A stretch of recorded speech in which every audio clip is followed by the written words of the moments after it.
트럼프 대통령이 2주 내 시진핑과 회담을 예고했습니다. 100% 관세는 지속 불가라며 완화 가능성도 내비쳤습니다. 중국과 잘 풀릴 것이라는 발언에 시장 불안도 완화됐습니다. 외신에 따르면 트럼프 대통령이 에이펙 정상회의를 계기로 아시아를 순방하는 동안 김정은 위원장과의 회동이 비공개로 논의되고 있다고 보도했습니다. 다만 북측과의 구체적 소통은 없어 실제 회담 계획은 세워지지 않았다고 전했습니다. 트럼프 대통령이 미국 전역에서 벌어진 노킹스 시위와 관련해 나는 왕이 아니다라고 반박했습니다. 시위대는 군대 동원과 이민자 추방 등 트럼프 대통령의 정책이 권위주의적이라고 비판했으며 트럼프 대통령은 시위와 셧다운은 무관하다고 밝혔습니다.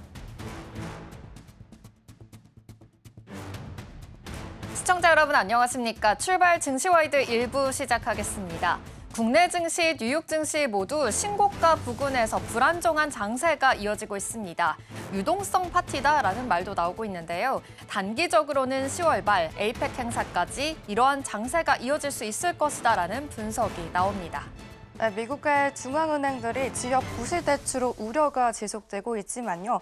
위중 정상회담 기대감에 힘입어서 다시 한번 상승 마감하는 3대 지수였습니다. 자세한 지수 체크해 보겠습니다. 3대 지수 모두 상승 마감했습니다. 장 초반에는 지역은행 부실 우려로 선물이 1% 가까이 밀렸지만 리스크 완화 심리가 나타나면서 트럼프 대통령이 시진핑 주석과의 정상회담이 예정대로 추진하겠다라고 밝혔습니다. 이 완화 기대감이 다시 한번 시장을 끌어올렸는데요. 나스닥은 0.52% 상승했고요. S&P 500은 0.53%, 다우지수는 0.52% 상승 마감했습니다. 국채 금리 살펴보겠습니다. 이 전장에서 큰 폭으로 하락했던 국채 금리는 4%대까지 다시 상승했습니다. 시장에서는 지역은행 부실 이슈가 시스템 리스크로 확산되지는 않을 것이라고 발언까지 더해지면서 이 단기 불확실성이 일부 완화되는 모습이었습니다. 이어서 필라델피아 반도체 지수 체크해 보겠습니다. 0.32%로 소폭의 하락세 마감했는데요. 트럼프 대통령의 대중 강경 노선에도 이 한 발 먹히지 않는 발언에 반도체주들이 혼조세로 마감했습니다. 국제 유가 살펴보겠습니다. 0.14% 상승했는데요. 국제 유가는 지정학적 긴장 완화 그리고 원유 재고 증가 등 하방 요인 리스크에도 불구하고 이 미중 휘발유 주유소 화재에 따른 주의로 소폭 상승 마감했습니다. 네, 다음으로 종목별 흐름도 살펴보겠습니다. 대부분의 M7 종목들이 상승불 키면서 마감했습니다. 특히나 애플 같은 경우는 가장 큰 폭의 오름세 시연했는데요. 1.96% 상승 마감했습니다. 이 미중 관계 개선 기대감 속에서 아이폰 17 시리즈 판매 회복 조짐이 나타내고 있고요. 이 호실적에서 증시가 투자 심리를 다시 한번 자극했습니다. 엔비디아는 0.78% 상승했습니다. AI 인프라 투자 확대 기대감이 다시 한번 부각되면서 183달러 선에서 마감했습니다.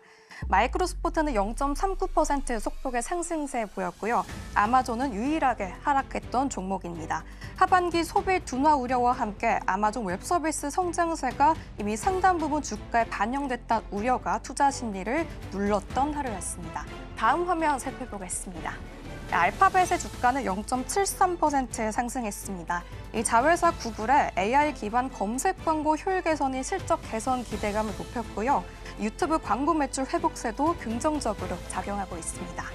메타는 0.68% 상승했고요. 테슬라는 2.46% 큰 상승세 눈에 띕니다. 이 실적 발표를 앞두고 있는 테슬라입니다. 22일에 실적 발표가 있는데요. 이 전기차 판매 호조 소식에 상승 마감했습니다.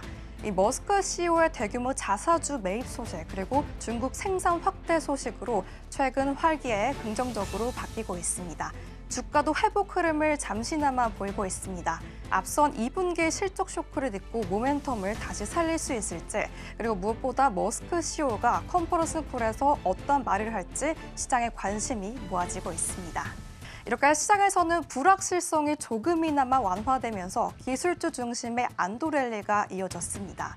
이에 따라 시장은 본격적인 실적 시즌을 주목하고 있는데요. 다음 주에는 테슬라를 시작으로 이 메타, 알파벳 실적이 예정돼 있는 만큼 AI 모멘텀이 제한적일지 지켜볼 필요가 있겠습니다.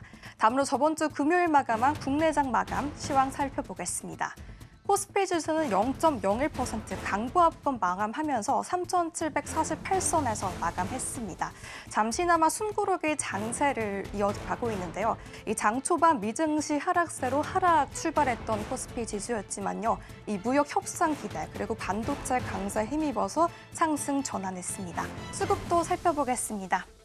수급 보시면 외국인이 메이저 주체가 되면서 4천억 원 넘게 매수 우위를 보였고요. 4거래일 동안 매수 우위를 보고 있는 외국인입니다. 반면에 개인과 기관은 매도 우위를 보였던 하루였습니다. 종목별 흐름도 자세히 살펴보겠습니다. 시총 상위 종목 대부분의 종목들이 빨간불 켜내면서 상승 마감했습니다. 특히나 삼성전자는 0.2% 상승하면서 다시 한번 신고가 경신을 했습니다. 97,900원 선에서 마감했고요. 이 HBM 경쟁력 강화 그리고 실적 개선 모멘텀이 지속적으로 주가를 끌어올리고 있습니다. SK하이닉스는 2.87% 상승하며 다시 한번 신고가 랠리를 경신했습니다. 46만 5,500원 선에서 마감했습니다.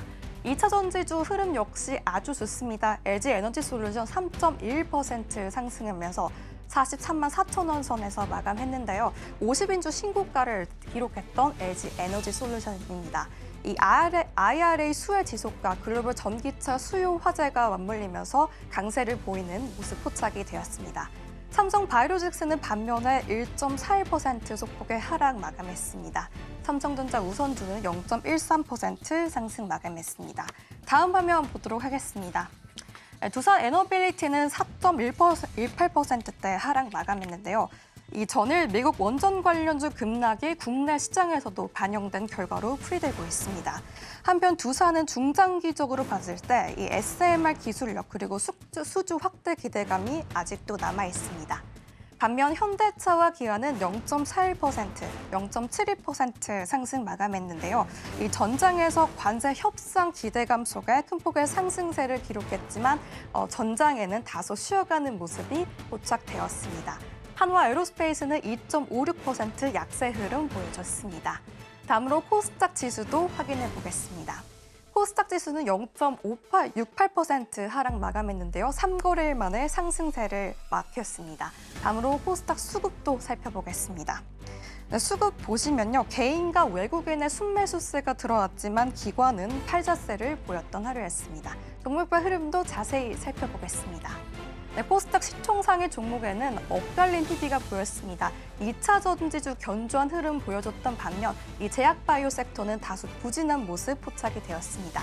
알테오제는 0.23% 소폭의 상승 마감했고요. 에코프로 BM 그리고 에코프로 같은 2차 전지주 12%, 27%나 급등했던 하루였습니다. 이 양극재 원료 가격 안정화 그리고 전기차 배터리 공급 확대 전망이 반영되면서 외국인과 개인 매수세가 집중됐던 2차 전지주였습니다. 반면에 로봇주는 약했습니다. 레인보우 로보틱스는 3.49% 하락했는데요. 그간 이어왔던 이 테슬라의 협력 일정 지연이 보도가 되면서 증시에는 약간 부담으로 작용했던 모습이 포착되었습니다. 반면에 펜트로는 1.17% 하락 마감했습니다. 다음 화면 보겠습니다. 밑에 단에 자리하고 있는 제약바이오주 일제 약세 흐름 보여줬습니다. 파마 리서치 1.95% 하락했습니다. 이 리쥬란 등 여러 미용기기 제품의 수출 호조 모멘텀에도 불구하고 이 단기 차익 실현 매물에 나섰던 모습이 포착이 되었습니다. HLB는 보합권에서 마감했고요. 리가겐 바이오, ABL 바이오 0.75%, 0.58% 그리고 삼천당 제약까지 2.43% 하락세 마감했습니다. 시장을 정리하자면요. 이 증시는 신고가 흐름 속에서도 숨고르기를 보였습니다.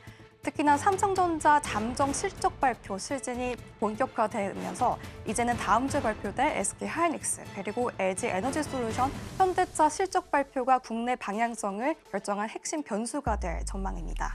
특히 같은 시기에 미국에서는 마이크론 그리고 테슬라 실적이 예정돼 있기 때문에 이 반도체, 2차 전지 업종의 수급 흐름이 다시 한번 방향성을 가를 것으로 보이고 있습니다. 지금까지 전혜경이었습니다.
시장의 트렌드가 어디로 향하고 있는지 맥을 짚어보겠습니다. 머니트렌드 시간입니다. 김고은 앵커 함께할게요. 어서 오세요. 안녕하세요. 네, 시장에서는 어떤 뉴스에 주목하고 있는지 헤드라인 통해서 만나보겠습니다.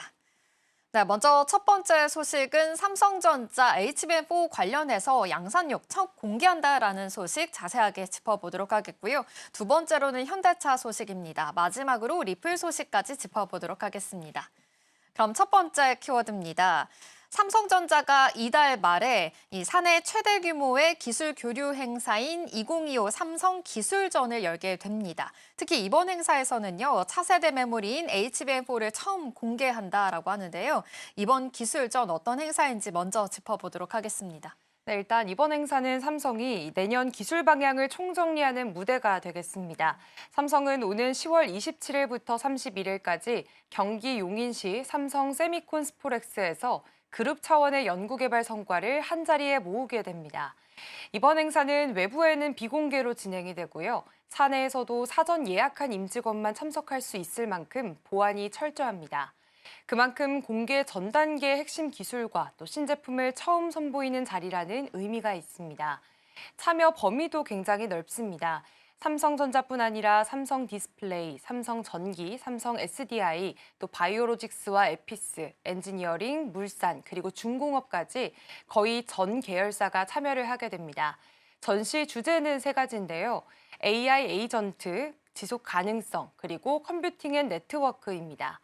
특히 올해는 미래 기술 비중을 대폭 확대했고요. 직접 기술을 체험해 볼 수 있는 체험관도 새로 만들어졌습니다. 결국 이번 기술전은 단순한 전시회가 아니라 내년 삼성의 R&D 전략을 내부적으로 공유하고 그룹 전체의 기술 방향을 맞추는 자리라고 볼 수 있습니다. 네, 아무래도 좀 세상에 나오기 전에 이 신제품들의 핵심 기술 그리고 이런 제품들을 처음 선보이는 자리다라고도 볼 수 있겠습니다.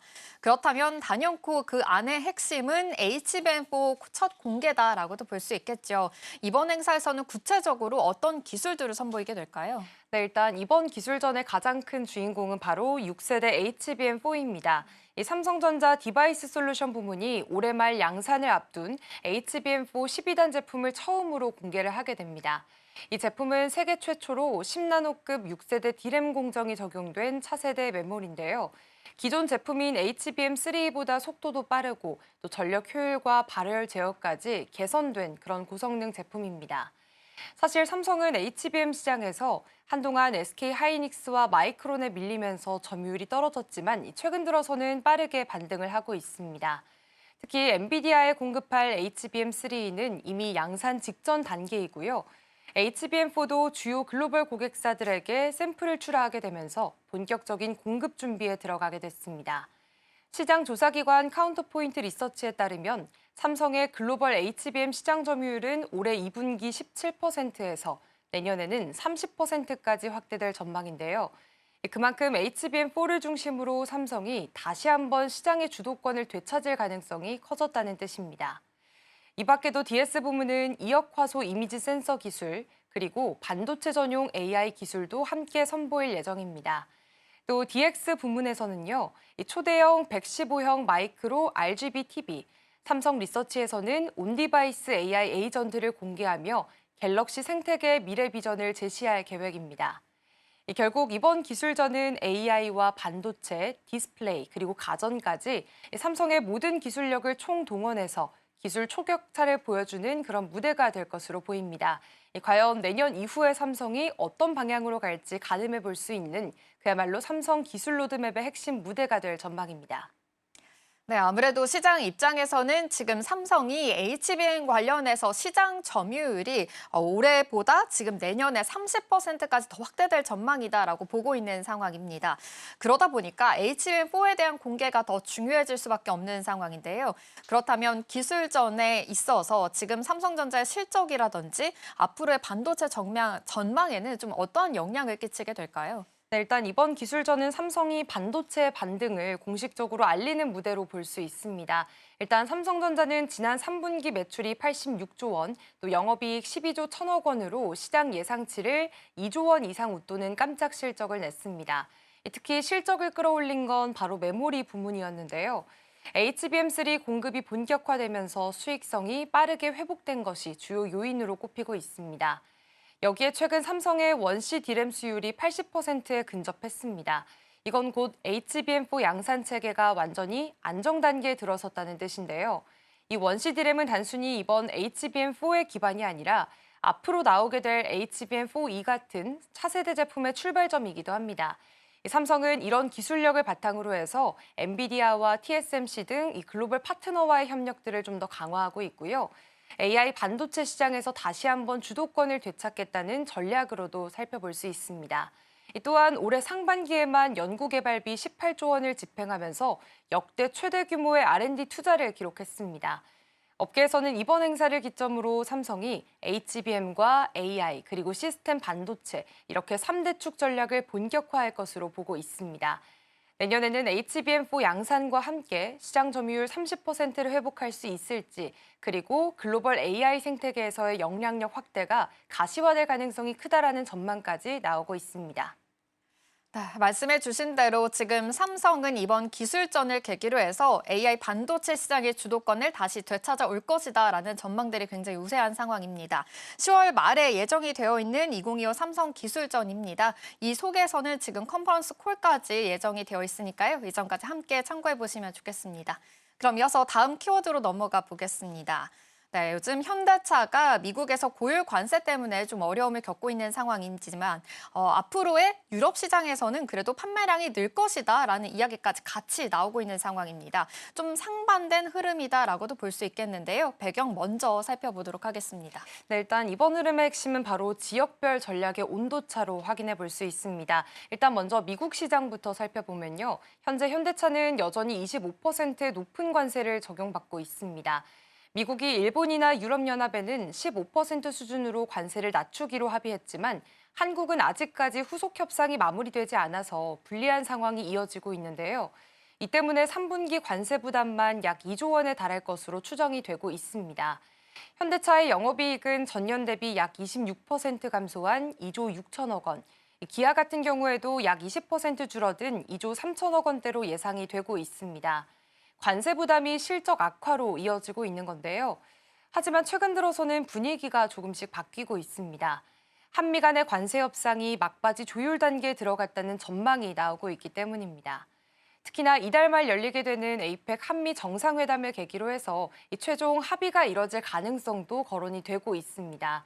만약 관세가 현재 25%에서 15%로 인하가 된다면 현대차와 기아의 합산이익이 약 4조 원가량 늘어날 것이라는 분석들도 있습니다. 그만큼 수익성 회복폭이 좀 클 것이라는 뜻이고요. 결국 미국 시장은 지금 위기이면서 또 전환점이 되겠습니다.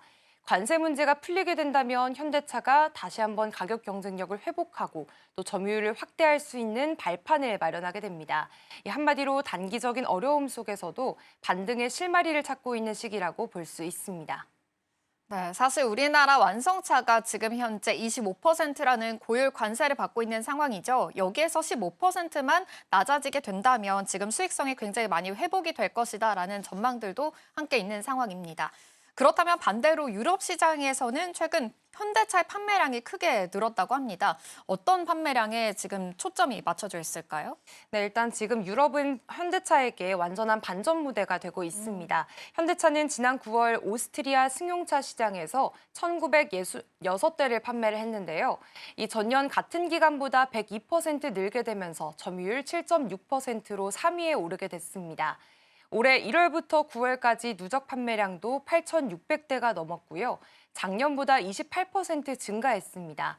특히나 SUV 투싼이 한 달 동안에만 455대가 팔리면서 모델별 판매 순위 6위에 오르게 됐습니다. 투싼 하이브리드는 독일 자동차 전문지인 아우토모토 운트 슈포트에서 친환경성 평가 1위를 차지했을 만큼 현재에서 효율성과 성능을 모두 인정받은 모델이 됐고요. 가장 눈에 띄는 건 역시나 이제 이 SUV인 아이오닉 9입니다. 독일 출시 불과 3개월 만에 2026 올해 프리미엄 자동차로 선정이 됐습니다. BMW, 포르쉐, 또 벤츠 같은 브랜드가 즐비한 그런 독일 시장에서 한국 차가 최고 프리미엄 차량으로 뽑히게 된 건 정말 의미 있는 성과인데요. 이제 현대차가 단순히 가성비 브랜드가 아니라 기술과 품질로 경쟁하는 프리미엄 브랜드로 올라섰다는 평가들이 나옵니다. 이처럼 현대차는 유럽 시장에서 전기차와 하이브리드, 또 SUV 중심의 다각화 전략으로 성과를 내고 있습니다. 미국에서의 부진을 유럽의 성장세로 지금 상쇄를 하게 되면서 지역별로 균형을 맞추는 글로벌 전략들이 본격적으로 작동하고 있다고 볼 수 있습니다. 네, 유럽에서는 친환경차 관련해서 지금 그 중심으로 좋은 흐름을 이어가고 있다라는 점 살펴봤습니다. 그렇다면 지역별로의 분위기도 좀 확연히 다른 상황인 것이 포착이 되고 있는데요.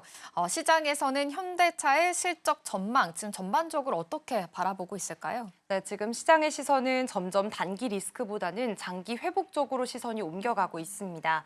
우선 증권가에서는 관세 협상 타결에 대한 기대감이 커지게 되면서 현대차와 기아의 목표 주가를 일제히 상향 조정했습니다. 메리츠증권은 현대차를 27만 원, 기아를 14만 원으로 올렸고요. SK증권은 관세가 완화될 경우 현대차 영업이익이 13조 원, 또 기아는 11조 원 수준까지 회복될 것으로 내다봤습니다. 현대차 그룹의 미국 시장 점유율은 12%로 사상 최고치를 유지하고 있습니다. 가격을 올리지 않고 점유율을 방어했기 때문인데요. 이 덕분에 일본이나 미국 경쟁사보다 체력이 좀 더 단단하다는 평가들이 나오고 있습니다. 관세 부담만 줄게 된다면 시장 점유율을 한 단계 더 높일 가능성도 큽니다. 한편 유럽에서는 아이오닉 시리즈와 투싼 그리고 소형차 i10과 또 i20이 고르게 활약 중입니다. 전기차뿐만 아니라 내연기관 부문에서도 안정적인 성장세를 유지하고 있다는 점이 강점으로 꼽히고요. 특히나 앞서 말씀드린 것처럼 아이오닉 9이 독일에서 올해 프리미엄 자동차로 선정이 되면서 현대차가 이제는 단순한 친환경차를 넘어서서 프리미엄 브랜드로 도약했다라는 그런 평가들도 나오고 있습니다. 결국 현대차는 지금 미국의 관세 리스크를 줄이고 유럽의 전기차 성장세로 기회를 넓히는 구조로 전환하고 있다고 볼 수가 있겠고요. 지역 다변화 전략이 본격적으로 효과를 내기 시작한 겁니다. 내년에는 관세 협상 결과와 전동화 모델 확대가 맞물리게 되면서 실적 회복세가 더 뚜렷해질 가능성이 높습니다. 네, 아무래도 완성차 입장에서는 지금 관세 부담이 가장 큰 이유다라고도 볼 수 있겠습니다. 주가에 대해서 아직은 좀 억눌러 있는 상황인데요. 이렇게 관세가 어느 정도는 좀 회복이 되게 된다면 시장 점유율을 한 단계 높일 수 있는 그런 트리거가 될 수 있으니까요. 함께 참고해 보시면 좋겠고요. 관세 협상 여부는 APEC 한미 정상회담이 될 것으로 보입니다. 이 안에서의 결과뿐만이 아니라 유럽 판매 흐름까지도 앞으로 완성차가 어떻게 진행이 될지 계속해서 눈여겨보시면 좋겠습니다. 그럼 이어서 다음 키워드로 넘어가 보겠습니다. 이번엔 리플 소식입니다. 리플이 또 한 번 대형 인수를 단행했습니다. 기업 자금관리 시스템 전문기업인 G트레저리를 10억 달러, 우리 돈으로 하면 1조 4천억 원에 인수하게 된 건데요. 이번 인수를 두고 리플이 단순한 결제 회사를 넘어서 이제는 금융 인프라 시장까지 더 펼쳐질 것이다라는 전망들도 나오고 있는 상황입니다. 그렇다면 이번 인수 어떤 배경에서 나오게 된 건지 이후부터 살펴보도록 하겠습니다. 네, 일단 이번 인수는 한마디로 리플의 새로운 확장 선언이라고 볼 수 있습니다. 리플은 10월 17일 글로벌 자금관리 시스템 기업인 G트레저리를 10억 달러, 약 1조 4천억 원에 인수한다고 공식 발표를 했습니다. 이번 인수는 올해 초에 있었던 프라임 브로커 히든로드 그리고 스테이블 코인 인프라 레일 인수에 이어서 벌써 세 번째 대형 M&A인데요. G트레저리는 40년 동안 JP모건과 골드만삭스, 웰스파고, 뱅크 오브 아메리카 등 글로벌 대형은행들과 함께 일해온 자금관리 전문 플랫폼입니다. 쉽게 말해서 전 세계 기업들이 돈의 흐름을 실시간으로 파악하고 관리하는 시스템을 지속적으로 제공해온 회사입니다. 그래서 기업 재무의 신경망이라는 별칭도 붙어 있는데요. 리플은 이 회사를 인수하게 되면서 이제는 수조 달러 규모의 글로벌 자금관리 시장에 직접적으로 진입할 수 있는 길을 열었습니다. 단순히 블록체인 송금 기술을 제공하던 회사에서 이제는 기업 금융 전체를 아우르는 인프라 기업으로 진화하겠다라는 의미고요. 리플의 브래드 갈링하우스 CEO는 지금까지 기업 자금은 느리고 복잡한 기존 시스템에 묶여 있었다면서 블록체인 기술로 이런 한계를 해결하고 또 기업들이 자금을 더 빠르고 효율적으로 운영할 수 있도록 하겠다고 밝혔습니다. 결국 이번 인수는 리플이 결제 회사에서 글로벌 금융 플랫폼 기업으로 변신하겠다는 명확한 신호로 해석이 되고 있습니다. 네, 그렇군요. 그렇다면 리플이 이제는 기업에 대한 자금 관리 분야까지 진출했다라고도 볼 수 있겠습니다. 이번 인수를 통해서 리플이 구체적으로 어떤 서비스를 좀 제공하게 되는 걸까요? 네, 일단 이번 인수의 핵심은 바로 기업 재무의 디지털 전환입니다. 리플은 G트레저리의 자금 관리 시스템을 바탕으로 해서요. 기업들이 블록체인 기술을 통해서 자금을 실시간으로 이동하고 관리하고 또 최적화할 수 있게 만들 계획입니다. 먼저 유휴 자금 활용 서비스가 있는데요. 리플은 프라임 브로커 히든로드를 통해서 수조 달러 규모의 글로벌 환매 조건부 채권 시장에 접근을 하게 됩니다. 이걸 통해서 기업들은 지금까지 은행에 잠자고 있던 단기 자금들을 활용해서 수익률을 극대화할 수 있게 됐고요. 두 번째는 실시간 자금 이동입니다. 리플의 블록체인 결제망을 활용하면 이제는 연중 무휴, 언제든지 국경 간 자금 이동이 즉시 가능해집니다. 중간 은행을 거치지 않기 때문에 수수료는 낮고 속도는 훨씬 빨라지게 되고요. 세 번째로는 디지털 자산 통합 서비스입니다. 리플은 자사 스테이블 코인 리플 USD와 결제 토큰 XRP를 G트레저리의 워크플로 안에 직접 넣을 계획입니다. 즉 기업이 시스템을 새로 바꾸지 않아도 자회사나 해외 법인 간의 자금을 즉시 전송하고 유동성을 관리할 수 있게 됩니다.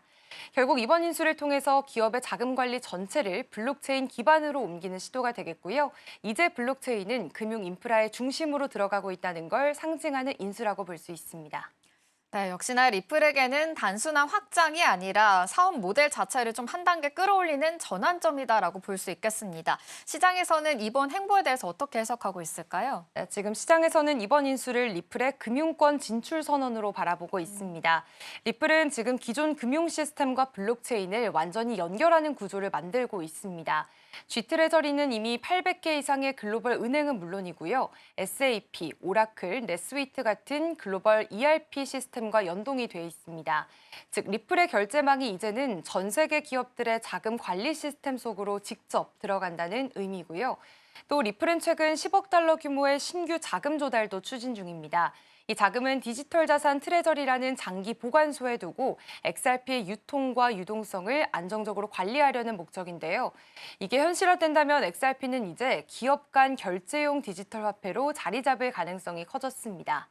전문가들은 이번 인수를 두고 이제 리플이 기업 금융 인프라 시장의 마지막 퍼즐을 완성했다라고 평가를 내리고 있고요.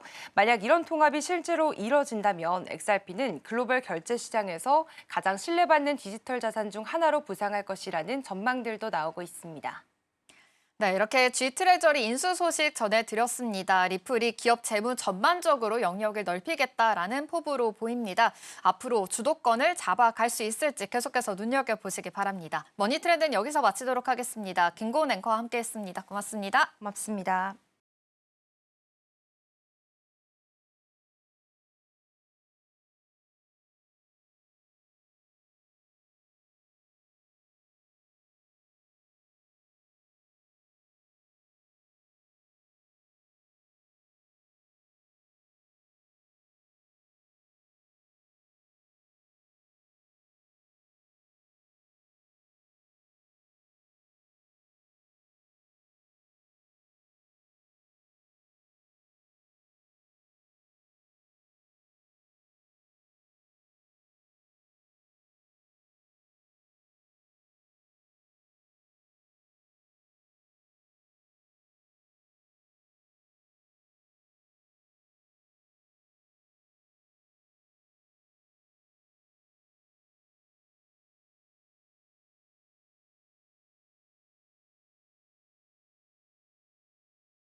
트럼프 대통령이 이준의 시진핑과의 회담을 예고했습니다. 100% 관세는 지속 불가라며 완화 가능성도 내비쳤습니다. 중국과 잘 풀릴 것이라는 발언에 시장 불안도 완화됐습니다. 외신에 따르면 트럼프 대통령이 에이펙 정상회의를 계기로 아시아를 순방하는 동안 김정은 위원장과의 회동이 비공개로 논의되고 있다고 보도했습니다. 다만 북측과의 구체적인 소통은 없어 실제 회담 계획은 세워지지 않았다고 전했습니다. 트럼프 대통령이 미국 전역에서 벌어진 노킹스 시위와 관련해 나는 왕이 아니다라고 반박했습니다. 시위대는 군대 동원과 이민자 추방 등 트럼프 대통령의 정책이 권위주의적이라고 비판했으며 트럼프 대통령은 시위와 셧다운은 무관하다고 밝혔습니다. 경제 전문가들은 오는 23일 열리는 한국은행 금융통화위원회가 기준금리를 현 수준인 연 2.5%로 유지할 것으로 내다봤습니다. 서울 집값 상승세가 계속되는 상황에서 금리 인하에 따른 부동산 과열 자극과 원달러 환율 불안이 그 이유로 전해졌습니다.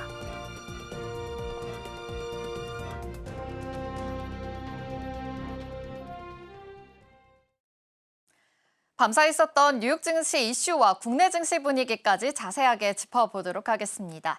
국내 증시뿐만이 아니라 뉴욕 증시까지 지금 현재 신고가 부근에 있는 상황이죠. 그런데 전반적인 불안정한 장세가 이어지고 있는 상황입니다. 유동성 파티다라는 말까지 나오고 있는데요. 지금 뉴욕 증시의 마감 상황 먼저 살펴보도록 하겠습니다. 네, 뉴욕 증시는 3대 지수 상승으로 마감했습니다. 계속해서 좀 불안정한 장세가 이어졌던 금요일 증시였는데요. 사실은 장 중반에는 또 하락하기도 했습니다. 일단 두 가지 이슈로 먼저 짚어보겠습니다. 미중 간의 갈등이 어느 정도는 좀 완화될 수 있을 것이다라는 기대감이 나온 것으로 보입니다.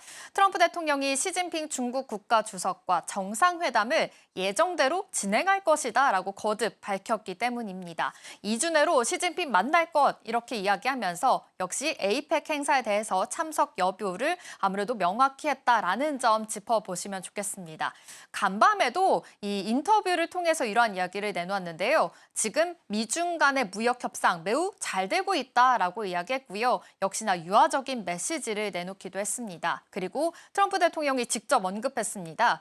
나는 중국을 파괴하려는 것이 아니다라고 이야기하면서 역시나 좀 기대감을 가질 수 있는 발언들이 지금 쏟아내지고 있는 상황이니까요. 이 안에서의 이슈들 계속 파악을 해보셔야 될 것 같습니다. 그리고 또 하나의 이슈가 있죠. 사실 지난주 목요일에 뉴욕 증시를 좀 흔들었던 이슈였습니다. 지역은행의 부실 문제가 불거졌기 때문이죠. 시스템 리스크로 번질 수 있다라는 우려로 인해서 전날의 하락폭이 좀 더 컸습니다. 하지만 이 우려가 어느 정도는 이렇게 문제가 되진 않을 것이다라는 이슈가 좀 다시 나오면서 시장을 반등으로 이끌어줬습니다. SVB 실리콘밸리 은행 사태처럼은 이 구조적인 문제로 이어지지 않을 것이다라는 목소리가 더 커졌기 때문입니다. 이로 인해서 지역 은행들 두 가지의 은행들이 있었죠. 자이언스는 5% 반등을 해줬고요. 웨스턴 얼라이언스 또한 3% 같이 오르는 양상이었습니다. 지역 은행들 어느 정도는 안도의 랠리, 좀 한숨을 쉬었다라는 점까지 함께 체크해 보시면서 지금 이 안에서의 진정이 됐다라는 것까지 함께 체크해 보시면 좋겠습니다. 그렇다면 이슈 먼저 또 체크를 해보겠습니다. 유가 같은 경우에는 0.14% 소폭 상승하면서 마감을 했습니다. 석유 관련해서 공급 과잉 이슈는 계속 있었죠. 이런 우려가 있음에도 불구하고 현재 전반적인 이 미중 간의 갈등이 좀 완화될 수 있을 것이다라는 우려가 조금 더 작용이 된 것으로 보입니다. 장중에 저가 매수세가 유입이 됐습니다. 이 밖에 금리 결정에 대해서 지금 시장은 계속해서 관심을 가지고 있는 요즘입니다. 금리 결정 10월 말에 또 있을 예정이죠. 금리 선물 시장의 참가자들이 연준이 오는 29일 회의를 마치고 기준금리를 0.25%포인트 추가로 인하할 것이다. 이 점에 대해서 기대감이 더 높은 것으로 보입니다.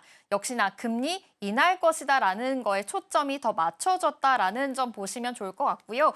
지역 은행에 대한 문제도 있기 때문에 금리 인하는 불가피할 것이다라는 점에 더 초점이 있다라는 점까지 함께 체크해 보시면 좋겠습니다. 그리고 또 실적 시즌이만큼 실적 발표가 굉장히 중요할 것으로 보입니다. 이번 주에는 테슬라, 인텔의 실적이 나오게 되는데요. 그리고 이 안에서의 컨퍼런스 콜에서도 어떤 이야기가 나올지 지금 CEO들의 발언들에 더 주목을 하고 있는 상황입니다. 미국 전반적으로는 지금 소비 관련해서 어떠한 이슈가 있는지가 더 중요하기 때문에 CEO의 발언들이 더 중요하다라는 점 짚어보시면 좋겠고요. 경제 지표 또한 주목이 되고 있는 상황입니다.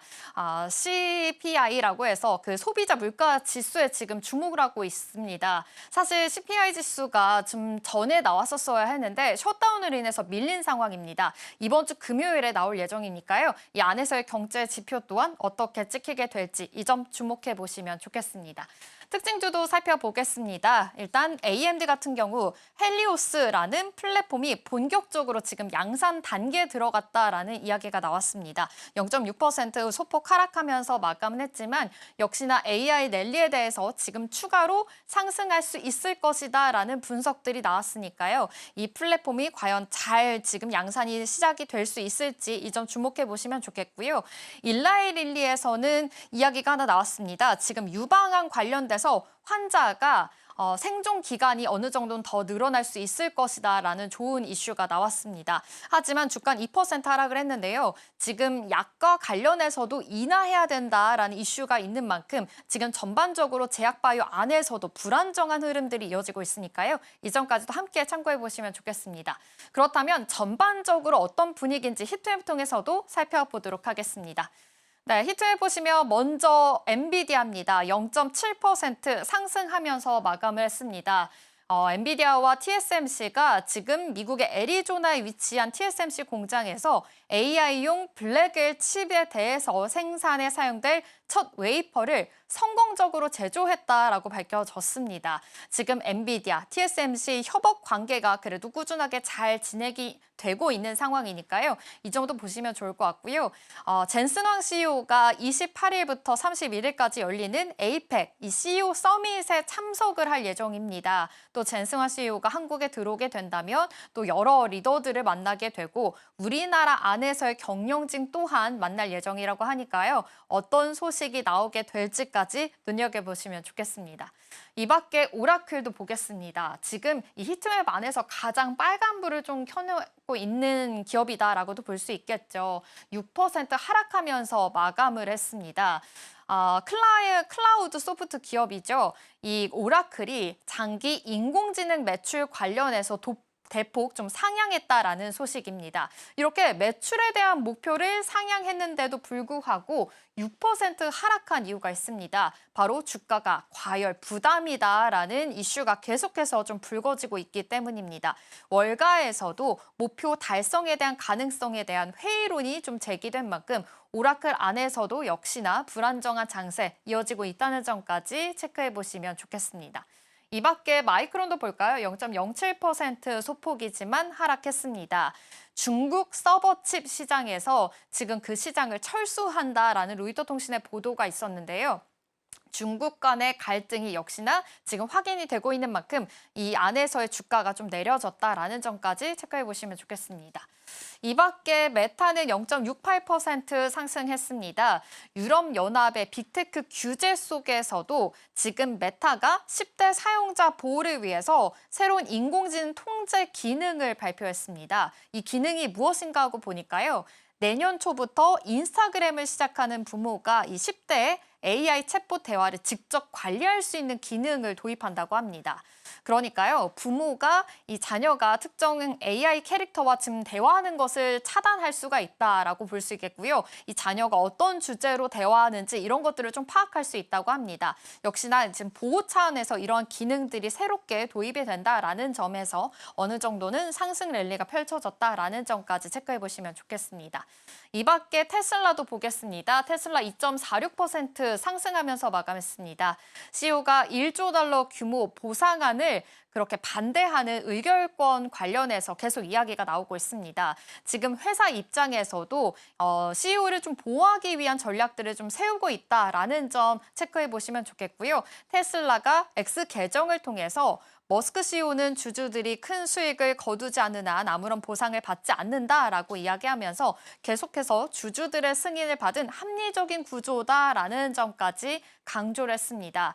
그래도 테슬라 안에서 CEO를 좀 지켜내기 위한 전략들이 계속 세워지고 있으니까요. 이전까지도 함께 참고를 해보시면 좋겠습니다.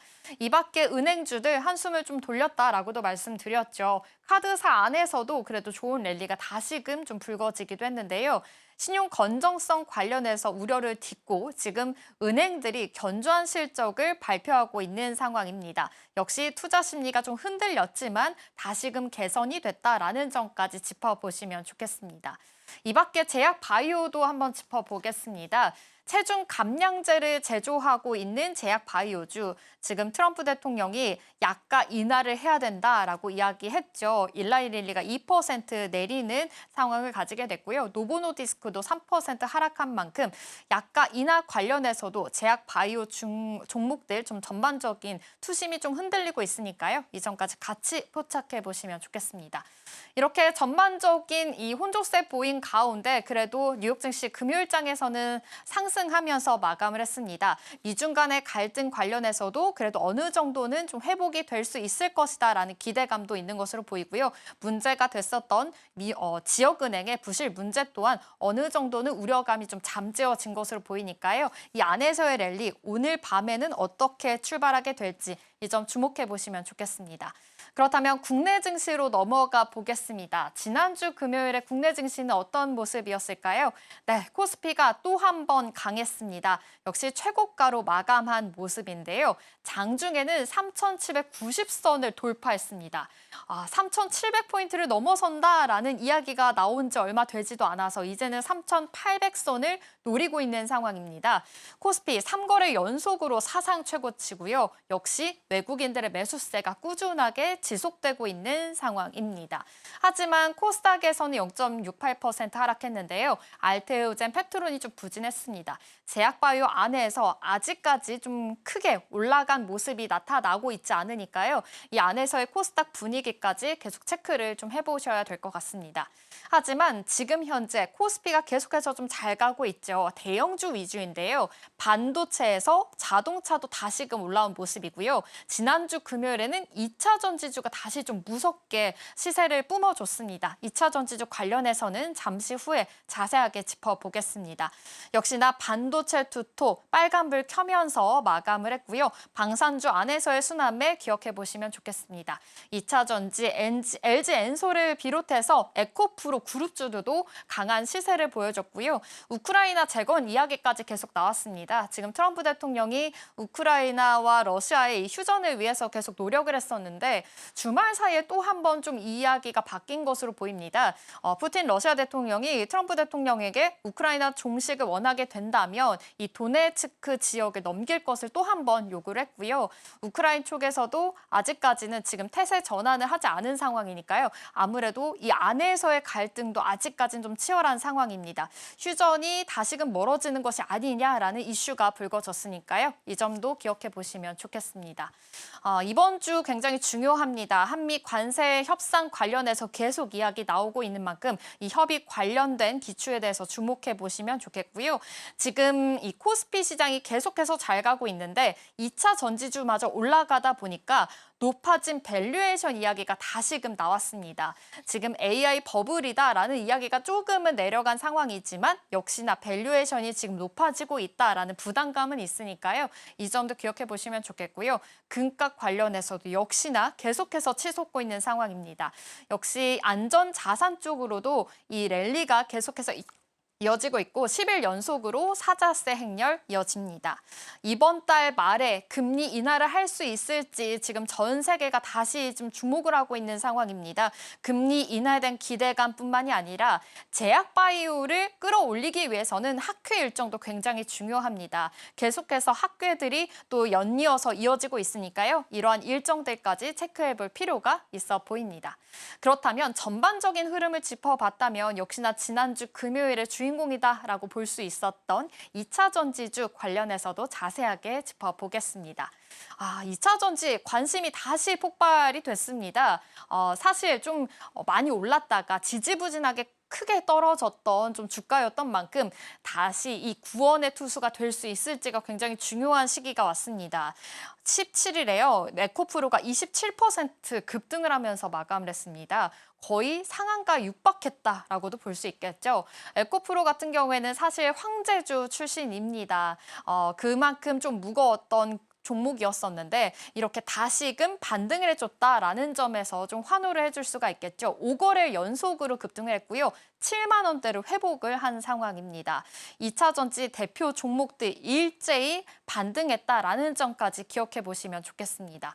에코프로 어제 이슈가 또 하나 나왔습니다. 오는 22일이 창립 기념일이라고 하는데요. 임직원 대상으로 해서 2,400명에게 양도 제한 조건부 주식, 이 RSU를 24만 주를 지급한다라고 밝혔습니다. 아무래도 주주 친화 경영을 추진해 나가겠다라는 이슈가 다시 한번 불거졌으니까요. 오늘 이 주가 안에서 또 한 번의 반등을 해줄 수 있는 트리거가 될 수 있을지 이 점 눈여겨보시면 좋겠습니다. 이 밖에 뭐 LG 에너지 솔루션이라든지 에코프로 주요 2차 전지 10개 기업을 모은 ETF 또한 굉장히 많이 상승했다라는 점도 찾아볼 수 있었는데요. 이달 들어서 19% 급등하기도 했습니다. 이렇게 상승 랠리가 펼쳐지고 있는 2차 전지주 섹터입니다. 추세적인 반등인 건지 아니면 순환매적인 좀 단기 랠리인 건지 이 점이 굉장히 중요할 텐데요. 시장의 시선도 좀 엇갈리고 있습니다. 일단은 2차 전지주들이 반등하고 있는 이유가 어떤 건지 분석해봤습니다. 다음 장 통해서 살펴보겠습니다. 5가지로 한번 살펴보겠습니다. 일단 첫 번째, 전기차 이야기 안 할 수가 없겠죠. 영국의 시장조사 업체에 따르면 9월에 글로벌 전기차 판매량이 전년 대비해서 20% 증가했습니다. 월간 기준으로도 역대 최대치를 기록한 상황입니다. 사실 캐즘이라고 해서 일시적인 수요 부진이 좀 있었죠. 하지만 전기차가 장기적으로 지금 산업에 있어서는 지금 판매량 반등으로 이어졌다, 업황이 회복될 수 있다라는 기대감이 같이 형성된 것으로 보입니다. 이로 인해서 2차 전지주 전반적으로 실적에 대한 턴어라운드를 기대해 볼 수 있으니까요. 1번 이슈도 한번 주목해 보시면 좋겠고요. 두 번째 이슈, ESS 빠질 수가 없겠습니다. AI 데이터 센터 투자 확대로 인해서 이 ESS 수요가 지금 급증하고 있는 상황이죠. 북미를 중심으로 해서요. 전력 인프라 투자가 지금 확대가 되면서 2차 전지주들 역시나 실적 개선에 대해서 핵심 키워드로 부상하고 있는 상황입니다. 미래에셋 증권에서는 AI 데이터 센터 증가에 따라서 LG 에너지 솔루션의 사업부 승인에 대한 또 수익성이 크게 늘어날 것이다라고 이야기했고요. 내년에 ESS 매출 또한 굉장히 늘어날 것으로 분석을 한 상황입니다. 올해도 지금 확인을 해봤듯이 역시나 LG 엔솔 관련해서도 주가 추이들 탄력을 계속해서 눈여겨보시면 좋겠습니다. 세 번째 이슈 보겠습니다. 미중 무역 갈등에 대한 이 반사 이익에 대한 기대감까지 있는 것으로 보입니다. 중국산 배터리에 미국 수출 제한 가능성이 부각이 되면서 국내 배터리 셀과 소재 기업이 반사 이익을 받을 수 있다라는 기대감이 있는 것입니다. 또 네 번째 이슈는요. 사실 지금 미국에서의 기업들 또한 ESS 부분에서 지금 그런 업체들이 다시 주가 급등까지 이어지고 있는 양상입니다. 같이 커플링이 되고 있다라는 점까지 체크해 보시면 좋겠는데요. 플러스 같은 경우에는 3거래 연속으로 50%나 주가 급등을 했다라는 점 짚어보시면 좋겠습니다. 그리고 마지막으로 쇼커버 물량까지 지금 출회가 되면서 사실 지금 주가가 오르다 보니 공매도한 투자자들이 다시 주식을 사서 갚는 과정이 이루어지는 쇼커버 물량도 출회되고 있다라는 점까지 기억해 보시면 좋겠습니다. LG 엔솔 이 영업이익이 나오고 난 다음에 바로 전해드린 바가 있었죠. 3분기 시장 예상치를 웃도는 어닝 서프라이즈를 기록하면서 역시 ESS 부분 쪽으로 좀 견조한 흐름들이 이어지고 있다라는 점 확인해 드린 적이 있었는데요. 소형 전지뿐만이 아니라 ESS 부분에 대해서 실적 개선에 힘입었다라는 점 기억해 보시면 좋겠고 오는 30일에 컨퍼런스 콜이 열립니다. 이 안에서의 세부 내용까지도 함께 이날 이후에 또 따져보도록 하겠습니다. 이렇게 전반적으로 2차 전지주들이 좀 반등하고 있는 이슈에 대해서 체크를 해봤습니다. 다음 장 통해서도 이어서 지켜볼까요? 네, 증권가에서는요. 기대감도 있지만 지금 현실적인 문제도 중요하다라는 이슈가 같이 나오고 있습니다. 증권가에서 기대가 실적보다 앞섰다라는 분석들이 나오고 있는데요. 역시나 우려하는 부분들은 많을 것이다라고 이야기가 나온 만큼 이 안에서의 랠리들 잘 지켜보셔야 될 것 같습니다.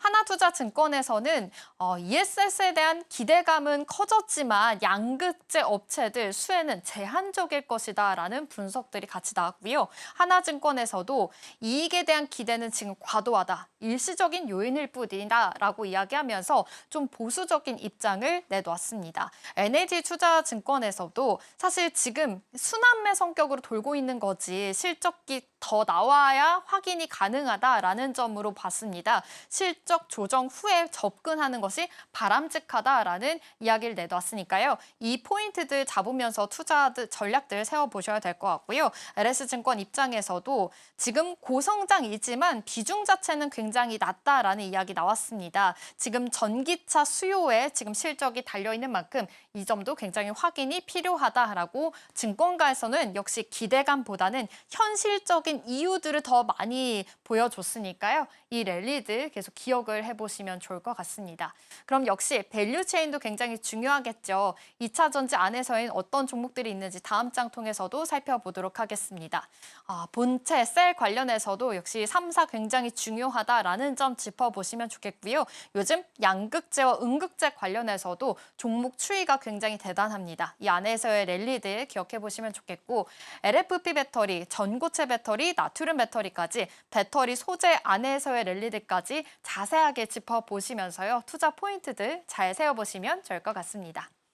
네, 이렇게 2차 전지주들 지난주 굉장히 급등하면서 좋은 랠리를 보여줬던 소식 전해드렸습니다. 네, 이렇게 요즘 2차 전지 안에서의 랠리들이 좋은데 사실 좀 그 안에서의 좀 전략들도 굉장히 중요할 것으로 보이거든요. 어떻게 더 클로즈업해보면 좋을까요? 네, 좋습니다. 방금 밸류체인에서도 확인을 해봤지만 이 안에서 소재단을 저희가 좀 더 힌트를 들여다보려고 합니다. 2차 전지주 한동안 조용한 흐름을 보였었는데 이 흐름이 소재단까지 이어지면서 함께 스포트라이트를 받아가고 있는 모습입니다. 사실 배터리 셀만 오르는 게 아니라 양극재나 음극재의 기반이 되는 그런 기업들 흐름까지 동반 상승 흐름이 나타나고 있는데요. 17일의 주가 흐름, 지난 금요일장을 살펴보시면 그 분위기가 더욱더 명확하게 드러나고 있습니다. 포스코 퓨처엠은 1%, LNF 12%대, 에코프로와 에코프로 BM도 각각 22%대, 6%대 급등 흐름 보였고요. 이어서 에코프로 머티부터 엔캠, 후성 첨보까지 모두 급등세를 보였습니다. 자, 결국에는 이렇게 급등세를 보인 이유, 공급망 이슈가 그 배경이 됐는데요. 그 이유에 대해서는 다음 페이지에서 더 자세하게 살펴보도록 하겠습니다. 핵심은 탈중국이었습니다. 한마디로 중국 리스크가 컸기 때문에 이런 급등세들이 이어졌다라고 봐도 무방합니다. 최근 중국이 히토류에 이어서 이 리튬 이온 배터리 관련 소재 장비 수출까지 통제하겠다라고 발표를 했습니다. 11월 8일부터 시행이 되는데요. 통제 품목들을 좀 살펴보자면 니켈, 코발트, 망간, 전구체가 또 포함이 되고요. 흑연 음극재 그리고 LFP 양음극재용 장비까지 이 리스트에 올랐습니다. 이 모든 품목들은 배터리에서 핵심 중에 핵심으로 꼽히는 그런 소재들인데요. 국내 기업들의 그런 공급 구조들을 좀 살펴봤을 때 이런 통제 품목들이 어떻게 영향을 주게 될까요? 일단 3원계 양극재는 국내가 그래도 비교적으로 잘 안정적으로 구축을 해뒀습니다.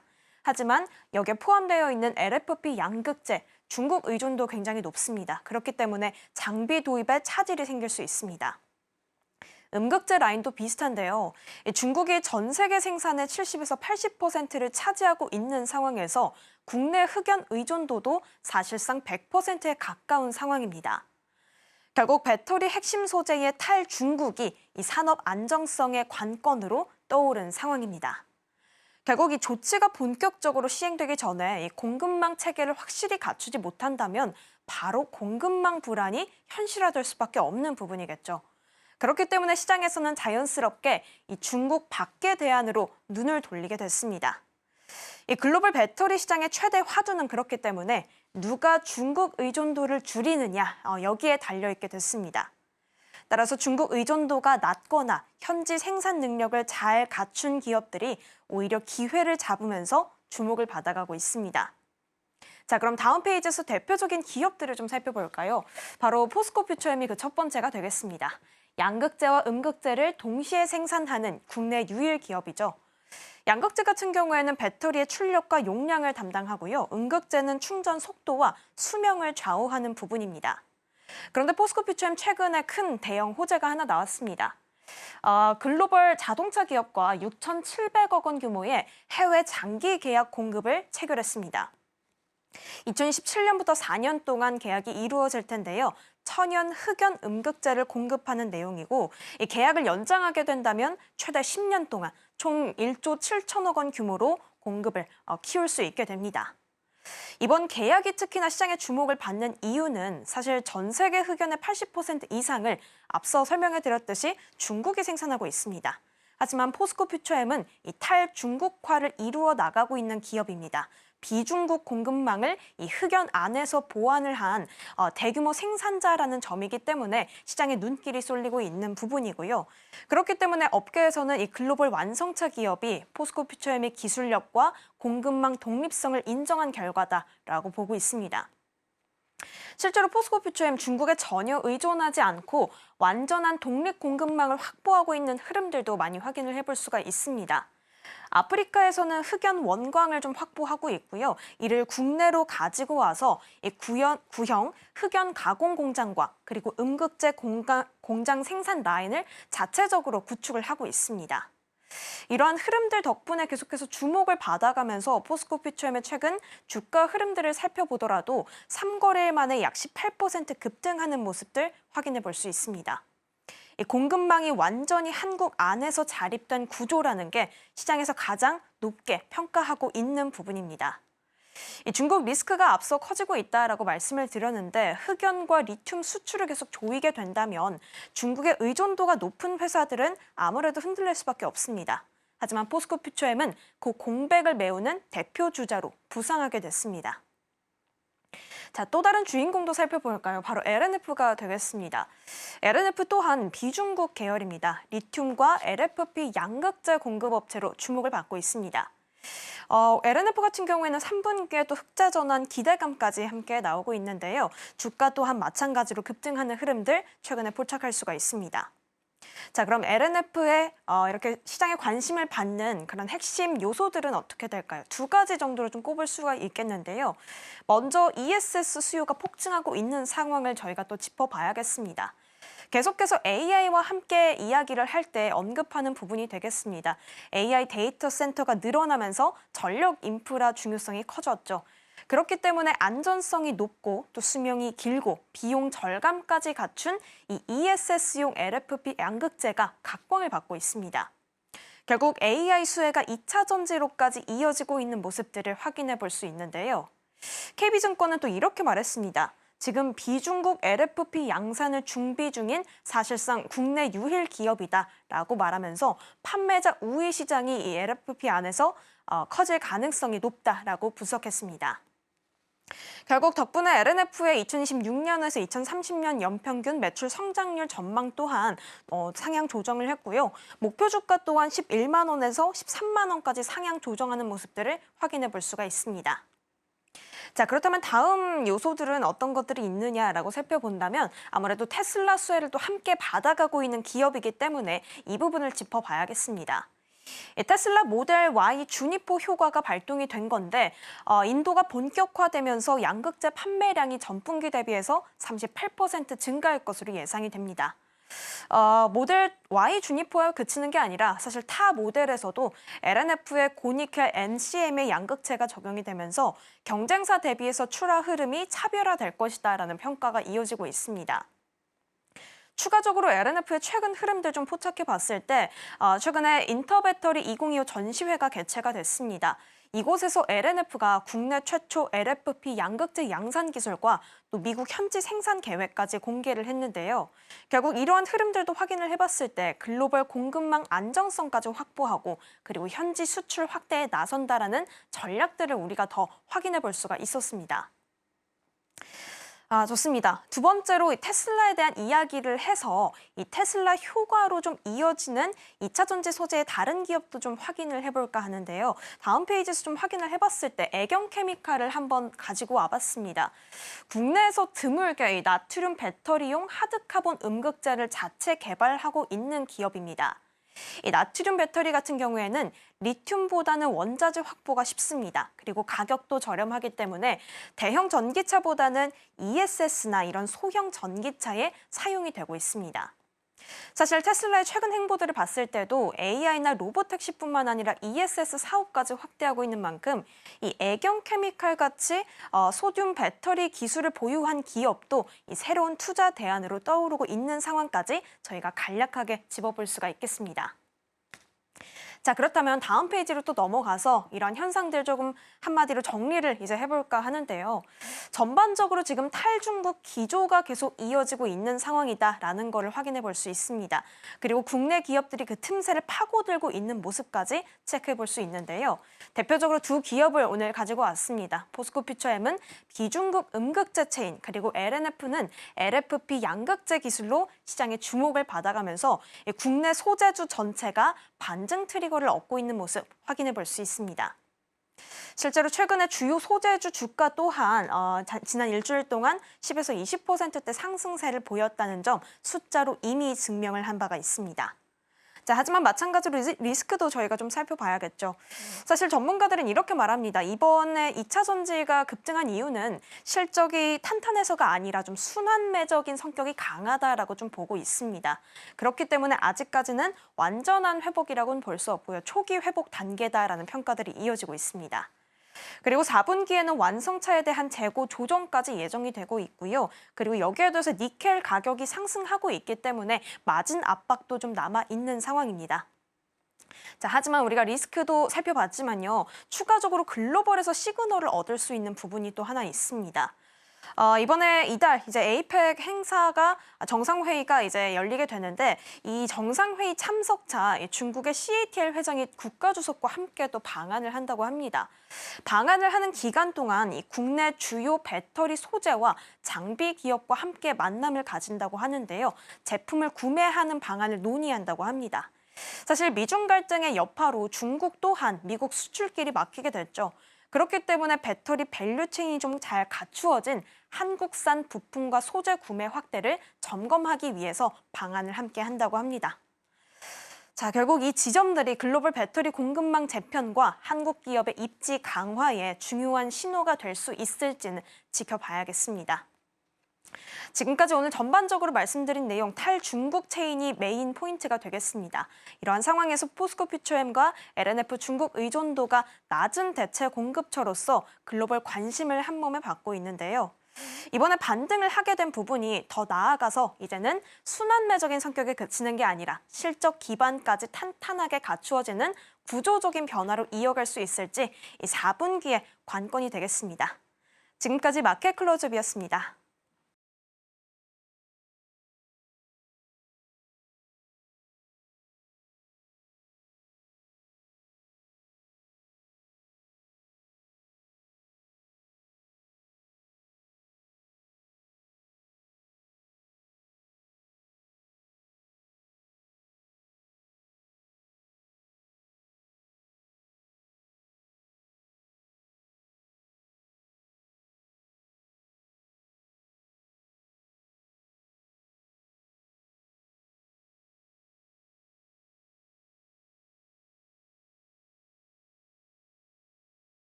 시시각각 변하는 시장의 흐름, 서울경제는 어떤 뉴스에 주목하고 있을까요? 이 시각 서울경제는 시작하겠습니다. 김고은 앵커와 함께하겠습니다. 어서 오십시오. 안녕하세요. 네, 서울경제가 어떤 뉴스에 주목하고 있는지 헤드라인 통해서 만나보겠습니다. 네, 세 가지 통해서 만나보겠습니다. 먼저 삼성전자가 현대차 8나노칩을 수주했다라는 소식 짚어보도록 하겠고요. 두 번째는 삼성바이오로직스입니다. 마지막 소식으로는 고려아연 소식까지 자세하게 짚어보겠습니다. 그럼 첫 번째 이슈입니다. 네, 삼성전자가 현대자동차의 자율주행용 반도체를 수주했습니다. 현대차가 이 직접 개발한 차량용 칩을 삼성전자가 8나노 공정으로 생산하게 되는 건데요. 이번 수주 어떤 배경에서 나오게 된 건지 먼저 짚어보겠습니다. 네, 일단 이번 소식은 국내 완성차와 반도체 기업이 본격적으로 손을 잡은 첫 사례이기 때문에 의미가 큽니다. 현대차는 2030년까지 차량용 반도체 10%를 자체적으로 개발해서 국산화하겠다는 계획을 세워왔습니다. 이번 8나노칩 계약은 그 목표를 향한 첫 걸음이라고 볼 수가 있겠고요. 삼성전자가 생산을 맡게 될 칩은 2028년 개발을 마치고 2030년 양산을 목표로 하는 자율주행용 칩입니다. 현대차가 직접 설계하고요. 삼성전자가 위탁 생산을 담당하는 구조입니다. 8나노는 최신 기술인 5나노보다는 한 단계 낮지만 그래도 가격이 훨씬 합리적이고 또 안정성이 뛰어난 공정입니다. 차량용 반도체는 스마트폰보다는 온도나 진동 변화에 훨씬 강해야 하는데요. 그래서 안정성이 굉장히 중요한데 그 점에서 8나노가 가장 현실적인 선택으로 평가가 되고 있습니다. 그리고 또 하나 주목할 만한 부분은 이 칩이 제네시스 같은 고급차뿐만 아니라 현대차 전 차종에 폭넓게 적용될 가능성이 크다는 겁니다. 그만큼 양산 물량이 많아질 수 있고요. 삼성 입장에서도 자동차용 반도체 시장 진출에 발판을 다지는 계기가 될 것으로 보입니다. 네, 서로 윈윈할 수 있는 그런 전략으로 보입니다. 완성차, 반도체 기업이 이제 손을 잡은 사례다라는 점 기억해 보시면 좋겠습니다. 이렇게 현대차 수주뿐만이 아니라 삼성전자 입장에서는 파운드리 분야에서도 여러 고객사 확보에 지금 나서고 있는 상황입니다. 어떤 움직임들이 지금 나타나고 있는지 이 점도 짚어볼까요?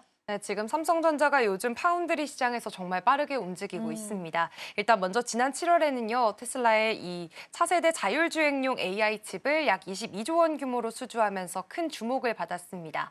삼성이 이 물량을 확보하게 되면서 고성능 AI 반도체 시장에서도 입지를 넓히는 계기가 됐습니다. 여기에 더해서 최근에는 캐나다의 AI 반도체 기업 텐스토렌트, 또 일본의 프리퍼드 네트워크스, 그리고 국내 디벡스 같은 팹리스 기업들과도 2나노급 칩 협력 논의를 진행하고 있습니다. 이 텐스토렌트가 삼성의 2나노 게이트 올어라운드 공정에 큰 관심을 보이게 되면서 삼성의 기술력도 글로벌 시장에서 다시 한번 주목을 받고 있고요. 특히나 삼성은 올해 안에 2나노 기반의 그런 이 차세대 모바일 칩 엑시노스 2600을 양산할 계획입니다. 결국에는 삼성이 AI와 모바일 또 자동차용 반도체까지 2나노 시대를 선도하겠다라는 그런 목표를 세웠습니다. 네, 결국에 삼성전자가 테슬라에 이어서 지금 현대차까지 고객사를 확보하고 있고요. AI 반도체 기업들과의 협력 또한 계속해서 이어지고 있는 양상입니다. 이런 흐름이라면 삼성전자 파운드리 사업 어떤 방향으로 흘러가게 될지가 굉장히 궁금한데요. 어떤 방향성이 있는지 이 점도 짚어볼까요? 네, 지금 분위기만 보면 삼성 파운드리 회복세가 본격적으로 시작했다라고 볼 수 있겠습니다. 그동안 삼성은 수율 문제나 TSMC와의 기술 격차로 어려움을 겪었지만 이제는 선단 공정 가동률이 빠르게 올라오고 있습니다. 무엇보다 삼성은 최근에 양보다 질을 중심으로 전략을 바꾼 게 특징이고요. 자동차와 AI, 모바일처럼 고부가 가치 반도체 중심으로 포트폴리오를 재편하고 있습니다. 특히나 현대차 수주를 통해서 자동차용 반도체 시장에서 안정적인 물량을 확보했고 또 테슬라와 텐스토렌트 같은 글로벌 고객과의 협력을 확대하면서 2나노 이하의 초미세 공정 경쟁에서도 입지를 강화하고 있습니다. 지금 반대로 TSMC가 최근 2나노 웨이퍼 가격을 50% 가까이 인상을 하게 되면서 주요 고객사들이 부담을 느끼고 있습니다. 그렇기 때문에 이 삼성이 기술력과 가격 경쟁력을 모두 갖춘 대안으로 떠오르고 있다라는 평가들이 많고요. 결국에 이제 삼성의 파운드리 사업은 이제 완전히 반등 국면에 들어섰다는 게 시장의 공통된 전망입니다. 네, 삼성전자 파운드리 사업입니다. 지금 AI 그리고 반도체 투톱으로 해서 지금 동시에 키워나가고 있는 전략들을 세우고 있다는 점 기억해 보시면 좋겠습니다. 그럼 이어서 다음 키워드로 넘어가 보겠습니다. 삼성 바이오로직스 소식입니다. 이 삼성 바이오로직스가 인적 분할을 확정하면서 CDMO 사업과 이제 바이오 시밀러 사업 완전히 지금 분리했다라는 소식입니다.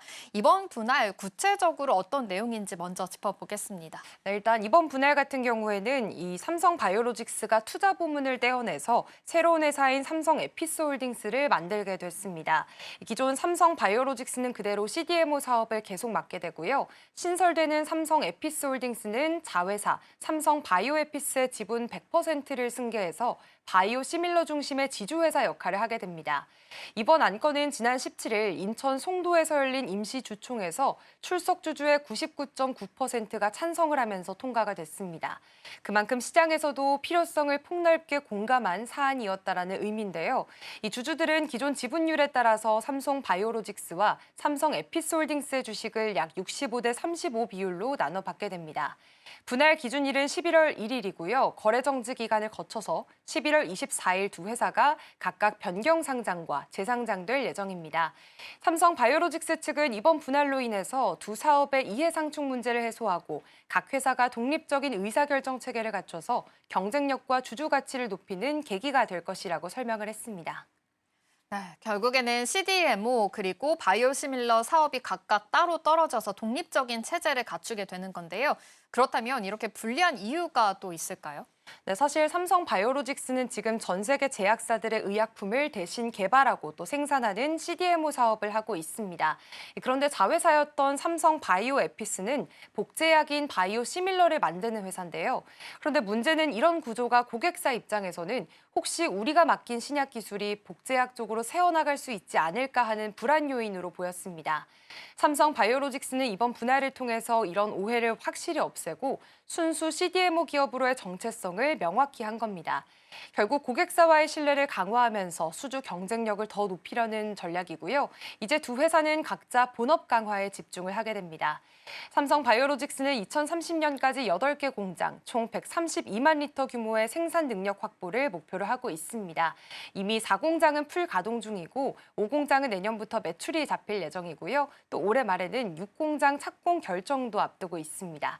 그리고 새로 만들어진 삼성 에피스홀딩스는 이제 2030년까지 20종 이상의 바이오 시밀러 제품을 확보하고 신기술 개발이나 글로벌 인수합병도 추진을 해서 새로운 성장 동력을 키우겠다는 계획을 세웠습니다.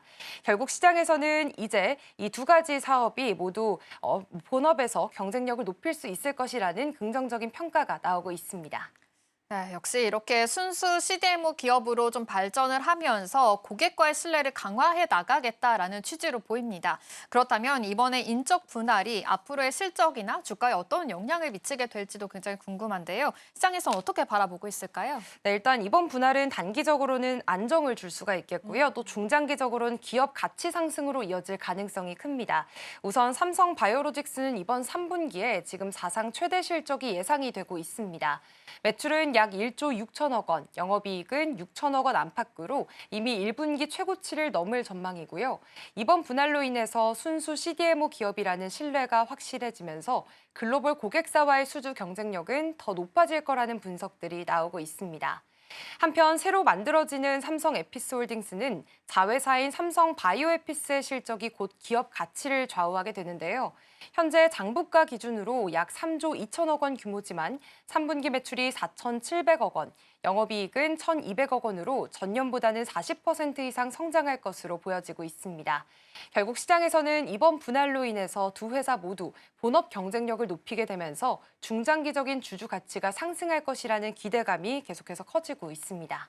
네, 실적 시즌을 또 맞은 만큼 실적이 어떻게 나오는지도 굉장히 중요하겠죠. 이번에 3분기 사상 최대 실적이 나올 것이다라는 전망들이 있으니까요. 어떤 숫자가 나오게 될지 계속해서 이 점도 눈여겨보시면 좋을 것 같습니다. 그럼 이어서 다음 키워드로 넘어가 보겠습니다. 네, 미중 무역 갈등이 길어지면서 각국에서는 지금 전략 광물 확보에 지금 사활을 나서고 있는 상황입니다. 그런 가운데 고려 아연이 반도체 핵심 원료인 게르마늄에 이어서 지금 갈륨까지 생산 시설을 확보해 나가겠다라고 했는데요. 그렇다면 이번 결정 어떤 배경에서 나오게 된지 먼저 살펴보겠습니다. 네, 일단 이번 투자는 한마디로 탈중국 자원 전략의 본격화라고 볼 수 있습니다. 고려아연은 2027년 12월까지 약 557억 원을 투자해서 울산 온산제련소에 갈륨 회수 공정을 새로 짓기로 했습니다. 그리고 2028년 상반기 시운전을 마친 뒤 본격적으로 가동이 되면 연간 15톤 이상, 정확히는 15.5톤의 갈륨을 생산할 계획인데요. 이게 어느 정도 규모냐면 현재 시세 기준으로 연간 약 110억 원의 수익을 기대할 수 있습니다. 갈륨은 전 세계 생산량의 98% 이상이 중국에 집중돼 있습니다. 게다가 중국은 지난해부터 미국으로의 수출을 전면 금지하게 되면서 사실상 시장을 통제하고 있고요. 이런 상황에서 각국이 비중국 공급망을 구축하려는 움직임이 커지고 있습니다. 우리나라 역시 갈륨 수입의 70% 이상을 중국에 의존하고 있어서 공급이 끊길 경우 산업 전반이 흔들릴 수 있다는 우려가 나왔습니다. 그래서 이번 고려아연의 투자는 국내에서 자체 생산 체계를 세워서 자원 안보를 강화하는 중요한 시도로 평가가 되고 있습니다. 네, 역시나 중국에 대한 영향력이 굉장히 크다 보니까 지금 안보 차원의 대응으로까지 나서고 있는 상황으로 보입니다. 그렇다면 이 갈륨이 왜 이렇게 중요한지도 궁금한데요. 고려아연 어떻게 지금 시장에서는 좀 대응 전략에 나서고 있는 상황일까요? 네, 지금 갈륨 같은 경우에는 반도체와 LED 그리고 태양광 패널, 레이저 센서처럼 거의 모든 첨단 산업에 들어가는 핵심 금속입니다. 특히나 5G 통신칩이나 전력 반도체 그리고 전기차용 센서에도 쓰이는데요.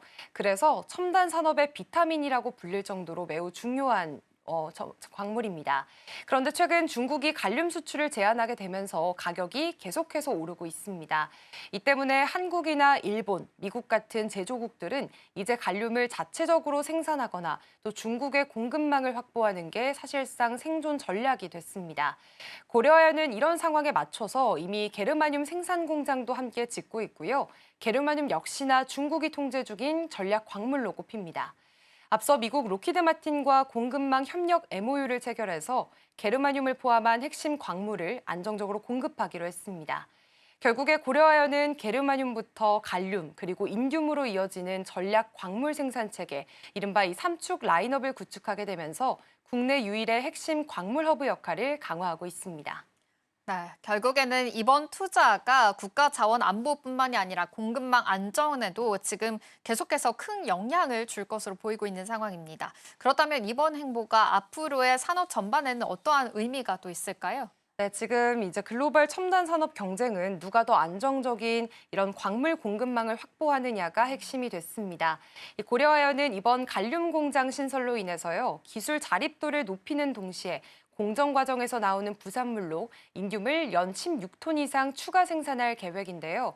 이 인듐은 최근 5년 사이 가격이 2배 이상 오를 정도로 가치가 높아졌습니다. 이미 고려아연은 연 150톤의 인듐을 생산해서 전 세계 수요의 약 11%를 담당하는 1위 제련 기업입니다. 이번 증설이 마무리된다면 중국의 의존도를 줄이는 K 전략 광물 생태계의 중심축 역할을 하게 될 것으로 보입니다. 네, 고려 아연의 이번 결정 아무래도 재련을 넘어서서 첨단 산업 입장에서 공급망 안정까지 더 확보할 것으로 보입니다. 여러 가지 취지가 있는 것으로 보이고요. 전략 광물 행보에 대해서 지금 확보에 대한 경쟁력 또한 치열해지고 있는 상황입니다. 어떤 산업으로 인해서 더 새로운 기회를 잡을 수 있을지 이 점까지 계속해서 주의해서 바라보시면 좋을 것 같습니다. 이 시각 서울경제는 여기서 마치도록 하겠습니다. 김고은 앵커와 함께했습니다. 고맙습니다. 고맙습니다. 출발 증시와이드 일부가 준비한 소식은 여기까지입니다. 본 방송에서 제공하는 정보는 투자 판단을 위한 조언일 뿐 해당 종목의 가치와 수익률을 보장하지 않습니다. 이어지는 출발 증시와이드 2부도 많은 시청 바랍니다. 함께해 주신 여러분 고맙습니다.